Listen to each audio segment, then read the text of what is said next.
This is Chris Hayes, the host of All In on MS Now. On May 8th, Chris hit the airwaves to deliver a masterclass in performative outrage after the Virginia Supreme Court wouldn't let Democrats get away with violating the state constitution. You know, the most dramatic thing that a judge or judges can do in a democracy is to just throw out the results of an election. Essentially unheard of outside of really rare cases of fraud, right? Otherwise, you don't get to just throw out an election. I mean, the idea of one person or a small handful of people setting aside the will of the citizens, tens of thousands, hundreds of thousands, even millions of citizens, that's pretty alien to our democratic traditions. It just doesn't happen that much. That is what happened in the Commonwealth of Virginia today. This is the same network that has spent years cheering on every single legal challenge to both Trump and red state election laws. But now that a court is applying the actual text of a state constitution to a very messy legislative process, it's alien to our democratic traditions. Shockingly, appallingly, really, the Supreme Court of that state ruled 4-3 to strike down the congressional redistricting plan that, crucially, had been approved by the state voters in a special election last month, as we covered here at this desk, with millions of people campaigning or showing up at the polls. It won 52 to 48%. However, you don't get to run an illegal play, score a touchdown, and then argue that the point should stand aboard just because the crowd cheered. Anyway, to make sure that everyone is on the same page, here's the scoop. Virginia's election maps are drawn by a 16-member bipartisan commission every 10 years. But in 2025, Democrats, who control both the Virginia House and Senate, wanted to amend their constitution to allow the legislature to redraw its congressional districts. The new map was expected to strongly favor Democrats in 10 out of the 11 districts, an increase from the 6 that Democrats won in the 2024 election. And taking a competitive 6-5 map and warping it into a 10-1 supermajority isn't about fairness. It's a blatant, mathematically absurd power grab that the Democrats desperately wanted locked in for the midterms. But to do that, they would need to amend the Virginia Constitution. Here's how that normally works. First, the General Assembly, the House of Delegates, and the Senate both have to approve the proposed amendment by a majority vote. Then the proposal is put on hold. The legislature then has to wait for the next general election of members of the House of Delegates. Its purpose is to let voters have a say indirectly by choosing or rejecting delegates who support or oppose the idea before the legislature gets a second chance to vote. If the voters approve the proposal, then the newly elected General Assembly must approve the exact same amendment again. If all of these steps are followed exactly, the proposal becomes part of the Constitution. But in the case of the redistricting measure, the Democrats in charge decided that the rules were merely suggestions, which is why the Virginia Supreme Court ruled against them. Today, a panel of judges, by the narrowest of margins, 4-3, tossed that result out because they say have a technical issue with how that referendum got on the ballot, their interpretation of one word in a state statute. When Chris Hayes dismisses the ruling as a technical issue over one word, he is referring to the word election. The bill was passed in the House on October 29th and in the Senate on October 31st. But early voting in Virginia began on September 19th. That means the 1.3 million people who had already voted before the General Assembly approved it couldn't, as I stated earlier, choose or reject delegates who would support or oppose the redistricting measure. And by passing the amendment in late October, after a third of the state had already voted, the legislature completely defeated the purpose of the constitutional pause. The Virginia Supreme Court correctly pointed out that you can't have a legally valid intervening election if the election is already half over. And yet, during oral arguments, Virginia Solicitor General Tillman J. Breckinridge attempted to argue that the general election is only one day, despite the fact that there's 45 days of early voting in the Commonwealth. The Commonwealth's position is to base the decision in the text of the Constitution, which establishes that election day is the election. So anything that gets passed must be passed before election day. What the Democrats are trying to argue is that they didn't have to wait until the next election, which would have been in November 2026, because the General Assembly approved the proposal before Election Day, which they claim was the next election.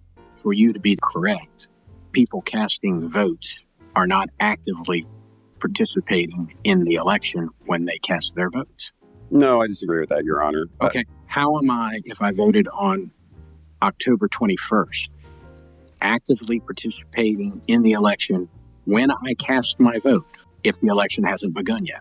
Because you cast your ballot early, but your vote isn't counted until Election Day. But the term Election Day is nowhere to be found in Article 12, Section 1, let alone the entire Virginia Constitution. What it does say is general election. So when you cast your vote early, you're actively participating in the election, but according to Virginia Democrats, the election isn't until Election Day. Makes sense to me. What's your problem? I can't stress this enough. This has never happened before, what we're seeing. Never. Okay, first of all, that's not true. State Supreme Courts strike down voter-approved ballot initiatives all the time, including in Mississippi, Washington, Arizona, and South Dakota. You ever stop and think, why is there a North and a South Dakota? But what has actually never happened before is the Virginia legislature violating the Constitution to fast-track a constitutional amendment. No to 1.6 million voters in their state. No to a last-ditch attempt at parity, fairness, and justice. Parity and fairness. The map they were trying to push through would have given Democrats 91% of congressional seats in a state where the statewide vote is practically a coin toss. That's not parity, Chris. I mean, even the ballot question was a joke. It literally just asked voters if they wanted to restore fairness, when in reality, the Democrats were trying to pull off a 10-to-1 gerrymander. Now, the court's majority was wrong. I think they were actually wrong on the technical meaning of the law. If you read their opinion in the dissent has a better part of it. Of course he thinks the dissent is better. The dissent basically argued that if enough people vote for something, it retroactively makes an illegal legislative process legal. On one side, Democrats are going through procedure after procedure, right? They got initiatives, they changed the maps, then they got initiatives on the ballots, then they had to run a campaign, then they had to go to the voters, and they had to pass the new maps. But that was the problem. They didn't follow procedure. That's the whole point. On the other side, as Semaphore puts it, Republicans are simply not limited by so many small d Democratic restrictions. They just convene their legislatures, which themselves, by the way, are highly gerrymandered to begin with, that have these insane 80-20 majorities. And then that gerrymandered state legislature rams through a new gerrymandered congressional map. So Chris Hayes is basically complaining that red states can just redraw maps whenever they want. But blue states, they have to take all of these extra steps to redraw theirs. In California and Virginia, Democrats in those states submitted plans for the new maps to the voters. They didn't just ram them through. They said, look, this is our proposal. They went to the voters, and in both states, the voters said, yes. What a novel idea. Oh, sure, the Democrats, they're the noble heroes of democracy for generously asking the voters for permission to redraw their maps. But in reality, Virginia and California had already voted on the matter years ago. In 2010, Californians voted yes on Prop 20, i.e. the Voters First Act for Congress. And in 2020, Virginians voted on the formation of the Redistricting Commission. Both of these voter initiatives took away map drawing from the legislature. What a novel idea, giving the voters a say in all this, in how districts are drawn, how maps are drawn, in who represents them. The voters saying, the voters.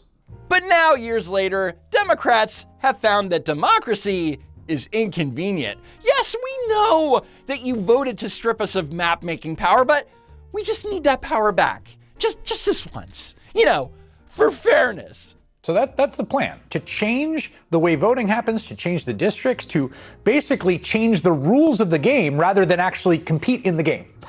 choosing your voters, moving them around like pieces on a board instead of letting them choose you. But that's what the Democrats are doing.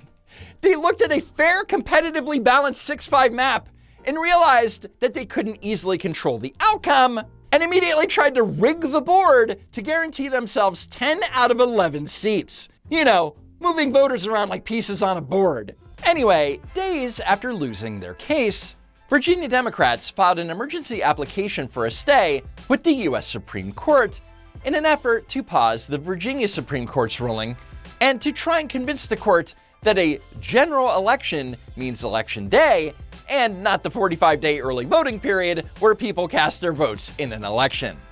My prediction? The 2021 maps will stay in place because when it comes to the interpretation of state constitutions, SCOTUS generally defers to state Supreme Courts. Because asking SCOTUS to overrule a state Supreme Court on the definition of a word inside the state's own constitution is the legal equivalent of demanding to speak to the manager of a completely different store. Anyway, that's it for now. Head on over to my super cool merch store at don'twalkrun.shop. As always, thank you so much for tuning in. Again, thank you for 750,000 subscribers. You guys are the best. And I hope to see you next time, if there is next time.